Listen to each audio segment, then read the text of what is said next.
রাজশাহীর মোল্লাপাড়ায় পাহাড়িয়াদের উচ্ছেদ নিয়ে তোলপাড় শুরু হয়েছে। ভয়ভীতি দেখিয়ে অল্প টাকার বিনিময়ে ঘর ছাড়তে বাধ্য করা হচ্ছে তাদের। তবে প্রশাসনের হস্তক্ষেপে আপাতত থেমে গেছে উচ্ছেদ প্রক্রিয়া। 50 বছরেরও বেশি সময় ধরে রাজশাহীর মোল্লাপাড়ায় বসবাস করছিলেন পাহাড়িয়া জনগোষ্ঠীর মানুষ। 3 প্রজন্মের 16টি পরিবার গড়ে তুলেছে তাদের ঘরবাড়ি। কিন্তু হঠাৎই জমির মালিকানা দাবি করে হাজির হন স্থানীয় বাসিন্দা সাজ্জাদ আলী। ইন্দ্রাধোবা, এই জমির মালিক হলো ইন্দ্রাধোবা। সাজ্জাদের কথা আমরা শুনিনি, ইন্দ্রাধোবার মালিক, এই জমির মালিক হলো ইন্দ্রাধোবা।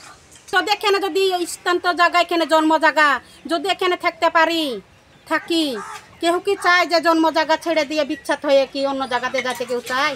টাকা পয়সা দিয়ে তোমরা যে টাকা পাবা সেই তোমরা পাবা না, তোমরা যে তোমরা কিছু দিতে বাড়াবাড়ি করো, তোমরা হয়তো ভালো মানুষকে যদি এটার জন্য আমরা হয়তো কোনো জায়গাতে আমরা যেতে পারলাম না। কোনো পাওয়া না। আচ্ছা, বুঝতে পারলেন? এইভাবে ইয়া করেছে, আমরা সব কোনো মানে ওর কথাটাই আমরা শুনেছি। যেটা তোমরা পাবা না সেই টাকাটাও আমরা পেতাম না। হ্যাঁ, বুঝেছে, এটার লাগাই হচ্ছে কি আমরা এই টাকাতেই আমরা রাজি হয়ে গেলাম। এই ঘটনায় আজকের পত্রিকায় সংবাদ প্রকাশের পর তৎপর হয়ে ওঠে পুলিশ প্রশাসন। ঘটনাস্থলে গিয়ে কাশিরাঙ্গা থানার ওসি আজিজুল বারী বলেন, আপাতত তারা এখানেই থাকবেন। জমির কাগজপত্র যাচাই বাছাই করে পরবর্তী ব্যবস্থা নেওয়া হবে। এই বিষয়গুলো নিয়ে কখনো তারা এর আগে থানা, পুলিশ বা অন্য কোথাও যায়নি। নিউজ হওয়ার পরে আপনারা এসেছেন, আমরাও এসেছি। এই বিষয়টা নিয়ে আমরা সকলে মিলে যেটা সুষ্ঠু সমাধান হবে সেটা করব। সবার পক্ষে মঙ্গল যেটা হবে, এটা যেটাতে হিউম্যান রাইটস নষ্ট হবে না সেটা করব।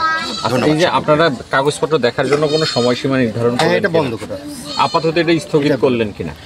আপাততভাবে এখানে তাদের সাথে কথা বলা হয়েছে, যারা এখানকার স্টেক হোল্ডার আছে, যারা এখানে বসবাস করছে তারা সেভাবেই থাকবে এবং জমির মালিক যে দাবি করছে সেটাও ওইভাবেই তার দাবি তো থাকবে। এটা দেখে চুলচেরা বিশ্লেষণ করে ঊর্ধ্বতন কর্তৃপক্ষের সঙ্গে কথা বলে এটা ব্যবস্থা। জমির মালিকানা নিয়ে রয়েছে ধোঁয়াশা। ভূমি অফিসের নথি অনুযায়ী জমিটি অন্য মালিকের হলেও সাজ্জাদ দাবি করছেন 1994 সালে তিনি কিনেছেন। আমরা খাজনা যাবতীয় সরকারি বাড়ি করে আমরা খাজনা করে আমাদের 25 সাল পর্যন্ত আসছি, ও পর্যন্ত খাজনা দিচ্ছি। আমরা কিনছি ইন্দ্রনাথ রজক ছিল এই জায়গাটা, ওখান থেকে আমাদের আরএস খতিয়ান ওদের নামে হয়, ওখান থেকে আমরা এই জমিটা কিনি। তবে দলিলের বৈধতা নিয়ে প্রশ্ন তুলেছেন অনেকেই। মানবাধিকার কর্মী ও আদিবাসী নেতারা প্রশাসনের কাছে যথাযথ তদন্তের দাবিও জানিয়েছেন।